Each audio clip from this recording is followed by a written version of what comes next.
El segundo vídeo de esta lección está dedicado a Jean-François Champollion y al desciframiento de los jeroglíficos egipcios.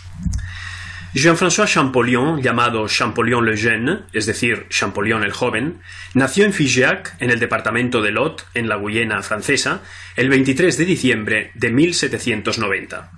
Tenía, por tanto, 9 años cuando se descubrió la piedra de Rosetta, hecho que tuvo lugar, como ya sabemos, en 1799.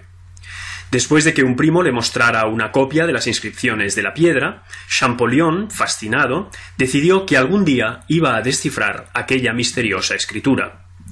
Para ello empezó muy pronto a interesarse por las lenguas orientales, que él consideraba que podían serle de ayuda en el futuro en esa tarea. Estudió hebreo, árabe, siríaco, arameo, lenguas que llegó a conocer muy bien. Hasta 1801, Champollion fue educado por su hermano mayor, el filólogo e historiador Jacques-Joseph Champollion, llamado Champollion-Figeac, quien veló toda su vida por él y por su trabajo. Entre 1801 y 1807 estudió Champollion en el Liceo de Grenoble, y es de este tiempo que datan una serie de cartas a su hermano que ilustran muy bien su personalidad y su pasión por las lenguas orientales. En una de ellas escribe: «Me harás un gran favor si me envías el tercer tomo de la Biblioteca de los Curiosos. Quisiera ver y copiar el antiguo alfabeto hebreo y siríaco, lo mismo que la forma que toman las letras árabes al final y en medio de una palabra, así como otros alfabetos de Oriente que no desdeñaría en absoluto conocer». Y en otra carta escribe: «¿No podrías retirarme del liceo? Me he obligado hasta el presente a no disgustarte, pero ello me resulta del todo insoportable. Siento que no estoy hecho para vivir encerrado como nosotros estamos. La mayoría se van, no hago sino malbaratar mi tiempo. Si hago los deberes de latín es solo para no concitarme castigos, y ya no encuentro ningún placer en ello desde hace mucho tiempo. Las lenguas orientales, mi pasión favorita, no trabajo en ellas más que un rato al día. Si permanezco mucho tiempo aquí, no te prometo que viva. Un abrazo, dame una pronta respuesta. Te espero con la más viva impaciencia». Tras el liceo, entre 1807 y 1809, estudió Champollion en el Collège de France, en París, con Silvestre de Sacy. En este periodo se dedicó sobre todo al copto, convencido como estaba de la veracidad de la aseveración de Kircher, según la cual el copto era el último estadio evolutivo de la antigua lengua de los faraones. En 2 cartas dirigidas a su hermano, Champollion escribió: «Trabajo, y me libro enteramente al copto. Quiero saber el egipcio, se refiere al copto, como el francés, porque en esta lengua se basará mi gran trabajo sobre los papiros egipcios. Y también, en cuanto al copto, no hago más que eso desde nuestras vacaciones de Pascua. No sueño más que copto, egipcio, etc. En fin, soy tan copto que para divertirme traduzco en copto todo lo que me viene a la cabeza. Hablo copto solo, puesto que nadie me entendería. Es la auténtica manera de meterme mi egipcio puro en la cabeza. Después de esto me pondré con los papiros. En mi opinión, el copto es la más perfecta y la más razonada de las lenguas conocidas. Es realmente impresionante. Espero poder recrearte un poco en él cuando vengas a París». Además de al copto, en este periodo Champollion se dedicó también al estudio comparado de las 3 escrituras egipcias, el jeroglífico, el hierático y el demótico. Y llegó a la siguiente conclusión, a la cual también Young había llegado paralelamente. Una vez constatado el empleo de estos caracteres fonéticos en la escritura demótica, yo tenía que concluir de forma natural que, puesto que los signos de esta escritura popular estaban, como lo he expuesto, tomados de la escritura hierática o sacerdotal, y puesto que a su vez los signos de esta escritura hierática no son, como puede comprobarse por mis diversas memorias, sino una representación abreviada, una verdadera taquigrafía de los jeroglíficos, este tercer tipo de escritura, el jeroglífico puro, tenía que tener también un cierto número de esos signos dotados de la facultad de expresar los sonidos. En una palabra, que existía igualmente una serie de jeroglíficos fonéticos. Champollion constata que los jeroglíficos no son una escritura meramente simbólica, como se había sostenido hasta el momento, sino que debían poder anotar sonidos y mensajes lingüísticos. Y en este sentido está de acuerdo con Young en que uno de los mejores contextos donde comprobarlo son los nombres de los reyes y reinas de la época tolemaica y de los emperadores romanos encerrados en cartuchos, porque estos nombres debían estar escritos fonéticamente y alfabéticamente, pues eran extranjeros y se habría intentado reproducirlos lo más fielmente posible. Ahora bien, hasta ese momento lo único que se había hecho era comparar el único nombre que aparece en el texto jeroglífico de la piedra de Rosetta, que es el de Ptolomeo, con su correspondiente grafía demótica, con pobres resultados. Champollion pensó entonces que podía ser mucho más eficaz comparar dos nombres escritos en jeroglíficos entre sí. El problema era, como decimos, que en el texto jeroglífico de la piedra de Rosetta solo había un nombre propio. La solución llegó en enero de 1822. En ese momento, en efecto, Champollion recibió una copia de las inscripciones contenidas en un obelisco y su base descubiertos en el templo de Philae por el viajero inglés William Banks y transportados por este a su finca en Dorset, en Inglaterra, donde todavía hoy pueden admirarse, como podéis ver en la fotografía inferior de esta diapositiva. La inscripción de la base está en griego y menciona a un rey Ptolomeo y a dos Cleopatras. La inscripción del obelisco está en jeroglíficos y en ella hay dos cartuchos diferentes, el de Ptolomeo, idéntico al de la piedra de Rosetta, y otro que debía corresponder a Cleopatra, puesto que base y obelisco formaban un único monumento. Champollion tenía, pues, los dos nombres que comparar. He aquí los dos cartuchos. Os recuerdo que ambos se leen de izquierda a derecha, puesto que los signos que representan seres vivos miran todos hacia la izquierda. El cartucho superior es el que corresponde a Ptolomeo. Como podéis ver, el nombre griego Ptolemaios tiene 10 letras, mientras que dentro del cartucho tenemos tan solo 8 signos. Champollion comprendió enseguida que los signos que faltaban debían corresponder a vocales, y llegó a una conclusión fundamental. Igual que otras escrituras orientales como el árabe o el hebreo, la escritura jeroglífica egipcia no debió anotar las vocales. Los escribas de la época tolemaica, sin embargo, para poder transcribir los nombres de los soberanos extranjeros, que les eran completamente ajenos, y poder anotarlos fielmente sonido por sonido, debieron recategorizar algunos signos consonánticos como signos para anotar vocales. Acostumbrados como estaban, sin embargo, a no escribir las vocales, debieron omitir alguna también en algunos nombres de los soberanos extranjeros. El cartucho inferior es el que corresponde a Cleopatra. El nombre griego Cleopatra tiene 9 letras, y efectivamente, dentro del cartucho correspondiente, tenemos 9 signos más 2 signos al final, que son una marca genérica de femenino y que no se leen, como tanto Young como Champollion sabían, porque estos dos signos aparecen sistemáticamente dentro de los cartuchos asociados a imágenes o estatuas de reinas o diosas. Con estas premisas, Champollion podía proceder a la comparación. La P del nombre de Ptolemaios debía corresponder a la P del nombre de Cleopatra, como efectivamente sucede.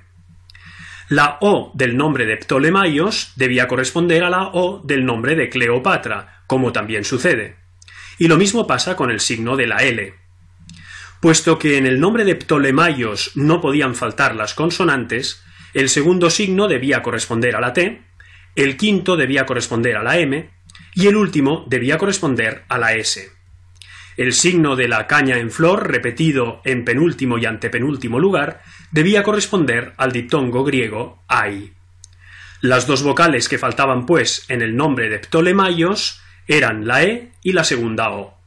En cuanto al nombre de Cleopatra, puesto que el número de letras griegas y el número de signos jeroglíficos es el mismo, el primer signo jeroglífico debía corresponder a la K, el tercero debía corresponder a una E, y esto significaba que este signo, el de la caña en flor, debía valer para cualquiera de las 3 vocales anteriores, es decir, tanto para I como para E como para A. En cuanto al signo que ocupa la sexta y la novena posición, que representa una limoche, debía valer también para A, y los signos de la mano y de la boca debían valer para las consonantes T y R. Champollion se dio cuenta de que el signo que en el nombre de Ptolemaios anotaba la T era distinto del signo que anotaba este mismo sonido en el nombre de Cleopatra. En un primer momento pensó que se trataba de dos signos distintos para un mismo sonido, pero después supo que en realidad el signo de la mano había valido originalmente para D y en época tolemaica valía tanto para D como para T.